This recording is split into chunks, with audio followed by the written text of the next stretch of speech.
Today we continue with Bram Stoker's Crooken Sands. It was manifest, after a few days, that Mr. Markham would have to take the major part of his outdoor exercise by himself.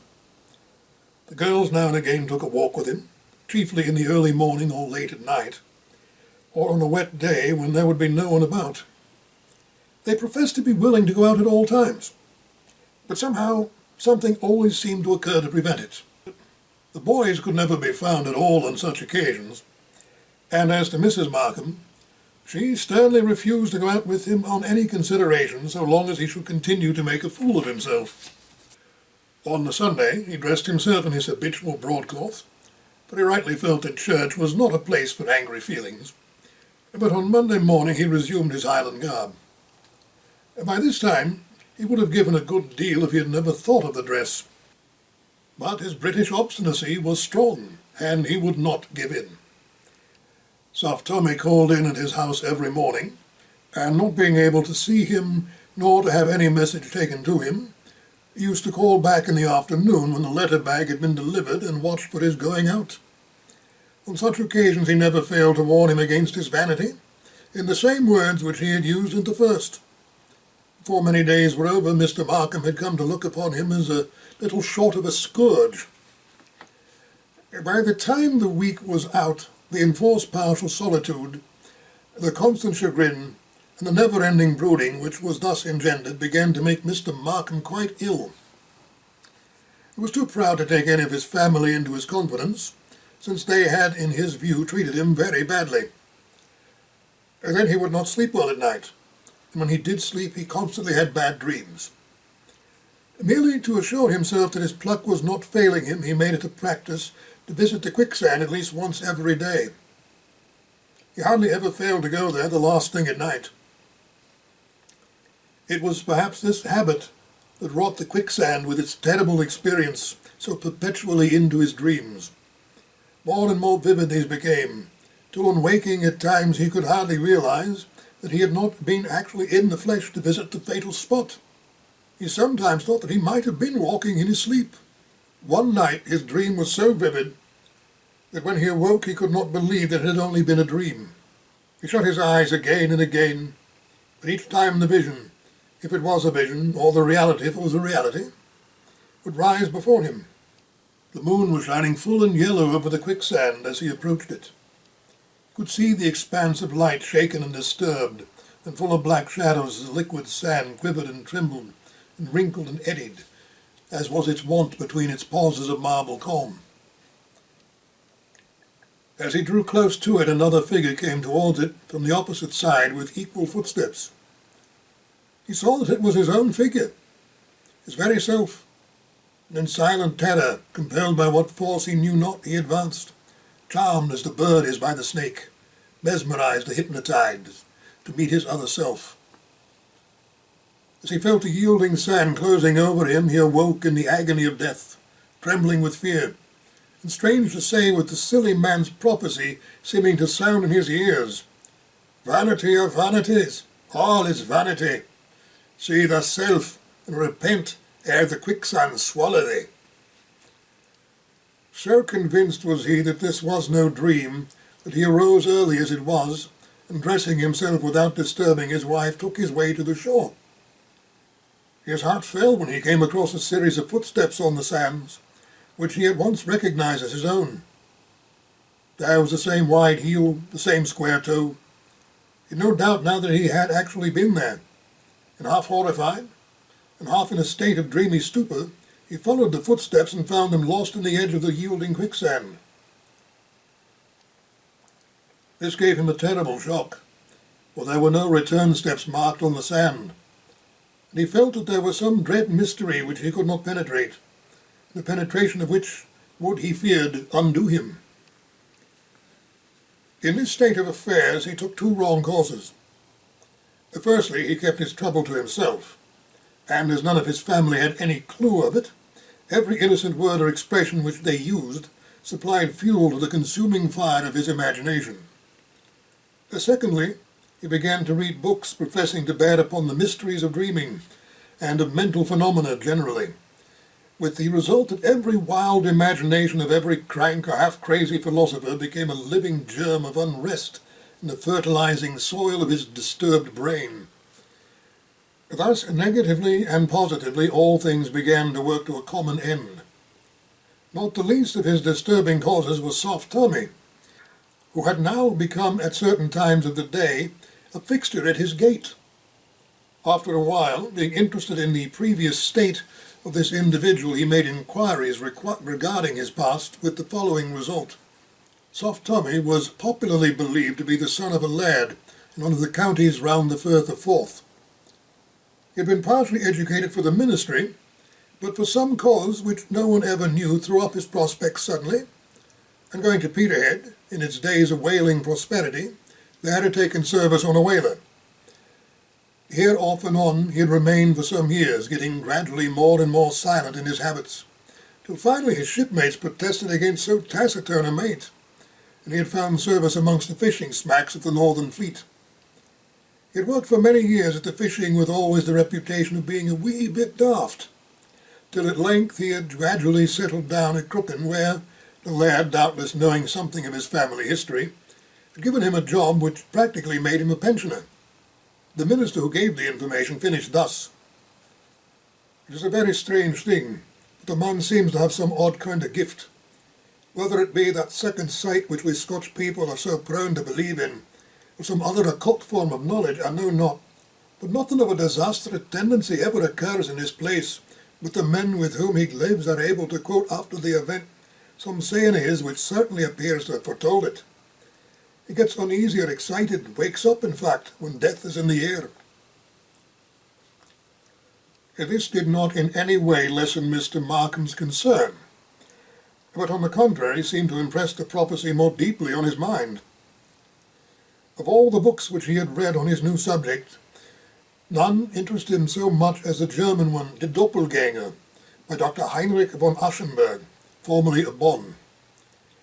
Here he learned for the first time of cases where men had led a double existence, each nature being quite apart from the other, the body being always a reality with one spirit, and a simulacrum with the other.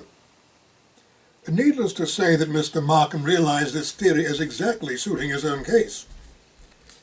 The glimpse which he had of his own back the night of his escape from the quicksand, his own footmarks disappearing into the quicksand with no return steps visible, the prophecy of Soft Tommy about his meeting himself and perishing in the quicksand, all lent aid to the conviction that he was in his own person an instance of the doppelganger. Being then conscious of a double life, he took steps to prove its existence to his own satisfaction. To this end, one night before going to bed he wrote his name in chalk on the soles of his shoes. That night he dreamed of the quicksand and of his visiting it, dreamed so vividly that on waking in the grey of the dawn he could not believe that he had not been there. Arising without disturbing his wife, he sought his shoes. The chalk signatures were undisturbed. He dressed himself and stole out softly. This time the tide was in, so he crossed the dunes and struck the shore on the further side of the quicksand. There, oh horror of horrors, he saw his own footprints dying into the abyss. He went home a desperately sad man. It seemed incredible that he, an elderly commercial man, who had passed a long and uneventful life in the pursuit of business in the midst of roaring, practical London, should thus find himself enmeshed in mystery and horror, and that he should discover that he had two existences. He could not speak of his trouble even to his own wife, for well he knew that she would at once require the fullest particulars of that other life, the one which she did not know, and that she would at the start not only imagine but charge him with all manner of infidelities on the head of it. And so his brooding grew deeper and deeper still. One evening, the tide then going out, and the moon being at the full, he was sitting waiting for dinner when the maid announced that Soft Tommy was making a disturbance outside because he would not be let in to see him. He was very indignant, but did not like the maid to think that he had any fear of the subject, and so told her to bring him in. Tommy entered, walking more briskly than ever with his head up and a look of vigorous decision in the eyes that were so generally cast down. As soon as he entered, he said, I have come to see you once again, and there you sit, stay just like a cockatoo on your perch. Well, mon, I forgive ye. Mind you that I forgive ye. And without a word more, he turned and walked out of the house, leaving the master in speechless indignation. After dinner he determined to pay another visit to the quicksand. He would not allow even to himself that he was afraid to go. And so about 9 o'clock, in full array, he marched to the beach, and passing over the sand, sat on the skirt of the nearer rock. The full moon was behind him, and its light lit up the bays with its fringe of foam, the dark outline of the headland, and the stakes of the salmon nets were all emphasized. In a brilliant yellow glow, the lights in the windows of Port Crooken, and in those of the distant castle of the laird, trembled like stars through the sky. For a long time he sat and drank in the beauty of the scene, and his soul seemed to feel a peace that it had not known for many years. All the pettiness and annoyance and silly fears of the past week seemed blotted out, and a new holy calm took the vacant place. In his sweet and solemn mood he reviewed his late action calmly, and felt ashamed of himself for his vanity and for the obstinacy which had followed it. And then and there he made up his mind that the present would be the last time he would wear the costume which had estranged him from those whom he loved, and which had caused him so many hours and days of chagrin, vexation, and pain. But almost as soon as he arrived at this conclusion, another voice seemed to speak within him, and mockingly to ask him if he should ever get the chance to wear the suit again, that it was too late, that he had chosen his course and must now abide the issue. "It is not too late," came the quick answer of his better self, and full of the thought he rose up to go home and divest himself of the now hateful costume right away. He paused for one look at the beautiful scene.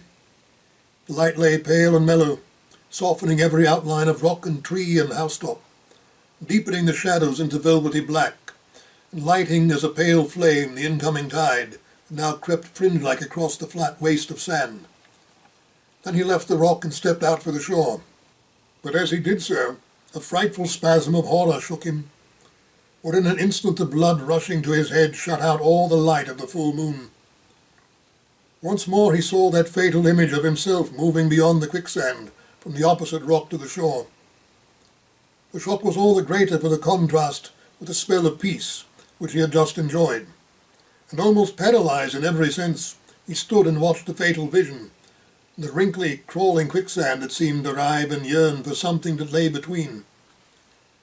There could be no mistake this time, for though the moon behind threw a face into shadow, he could see there the same shaven cheeks as his own, and the small, stubby moustache of a few weeks' growth. The light shone on the brilliant tartan and on the eagle's plume. Even the bald space at one side of the Glengarry cap glistened, as did the cairngorm brooch on the shoulder, the tops of the silver buttons. As he looked, he felt his feet sinking slightly, for he was still near the edge of the belt of quicksand, and he stepped back. As he did so, the other figure stepped forward, but the space between them was preserved.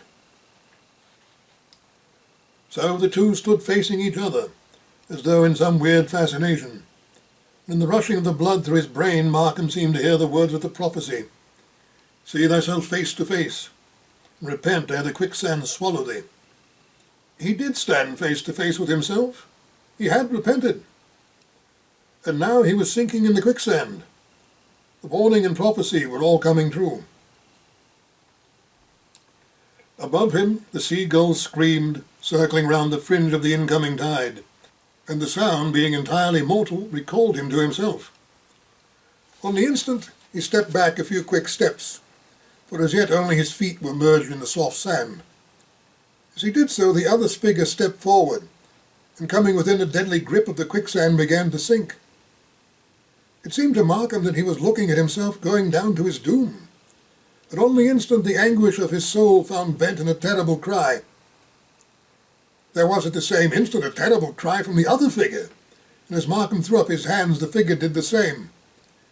With horror-struck eyes he saw him sink deeper into the quicksand. And then, impelled by what power he knew not, he advanced again toward the sand to meet his fate. but as his more forward foot began to sink, he heard again the cries of the seagulls, which seemed to restore his benumbed faculties. With a mighty effort he drew his foot out of the sand, which seemed to clutch it, leaving his shoe behind. And then in sheer terror he turned and ran from the place, never stopping till his breath and strength failed him, and he sank half swooning on the grassy path through the sand hills. Arthur Markham made up his mind not to tell his family of his terrible adventure, until at least such time as he should be complete master of himself. Now that the fatal double, his other self, had been engulfed in the quicksand, he felt something like his old peace of mind. That night he slept soundly and did not dream at all, and in the morning was quite his old self. It really seemed as though his newer and worse self had disappeared forever, and strangely enough, Soft Tommy was absent from his post that morning, and never appeared there again, but sat in his old place, watching nothing, as of old, with lacklustre eye. In accordance with his resolution, he did not wear his Highland suit again, but one evening tied it up in a bundle, claymore, dirk and philibeg and all, and bringing it secretly with him threw it into the quicksand. With a feeling of intense pleasure, he saw it sucked down below the sand, which closed above it into marble smoothness. Then he went home, and announced cheerily to his family assembled for evening prayers, "Well, my dears, you will be glad to hear that I have abandoned my thought of wearing Highland dress. I see now what a vain old fool I was, and how ridiculous I made myself. You shall never see it again." "Where is it, father?" asked one of the girls, wishing to say something so that such a self-sacrificing announcement as her father should not be passed in absolute silence. His answer was so sweetly given that the girl rose from her seat and came and kissed him. It was, "In the quicksand, my dear, and I hope that my worse self is buried there along with it, forever." The remainder of the summer was passed at Crooken with delight by all the family, and on his return to town Mr. Markham had almost forgotten the whole of the incident of the quicksand, and all touching on it, when one day he got a letter from the McCallum Moor, which caused him much thought, though he said nothing of it to his family and left it for certain reasons unanswered. It ran as followed: "The McCallum Moor and Roderick McDaniel, the Scotch Old Wool Tartan Clothing Mart, Copthall Court, E.C., 30th September 1892.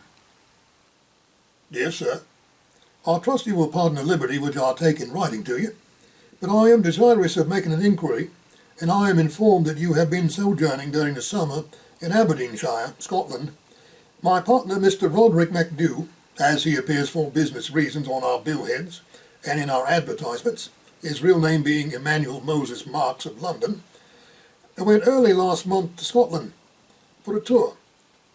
But as I have only once heard from him, shortly after his departure, I am anxious lest any misfortune may have befallen him. As I have been unable to obtain any news of him on making all inquiries in my power, I venture to appeal to you. His letter was written in deep dejection of spirit, and mentioned that he feared a judgment had come upon him for wishing to appear as a Scotchman on Scottish soil, as he had one moonlight night shortly after his arrival seen his wraith. They evidently alluded to the fact that before his departure he had procured for himself a Highland costume similar to that which we had the honour to supply to you, with which, as perhaps you will remember, he was much struck. He may, however, never have worn it, as he was, to my own knowledge, diffident about putting it on, and even went so far as to tell me that he would at first only venture to wear it late at night or very early in the morning, and then only in remote places until such time as he should get accustomed to it. Unfortunately, he did not advise me of his route, so that I am in complete ignorance of his whereabouts, and I venture to ask if you may have seen or heard of a Highland costume similar to your own, having been seen anywhere in the neighbourhood, in which I am told you have recently purchased the estate which you temporarily occupied. I shall not expect an answer to this letter unless you can give me some information regarding my friend and partner, so pray do not trouble to reply unless there be cause. I am encouraged to think that he may have been in your neighbourhood, as though his letter is not dated, the envelope is marked with the postmark of Yellon, which I find is in Aberdeenshire, and not far from the mines of Crooken. I have the honour to be, dear sir, yours very respectfully, Joshua Cohen Benjamin, Lee McCallum, more.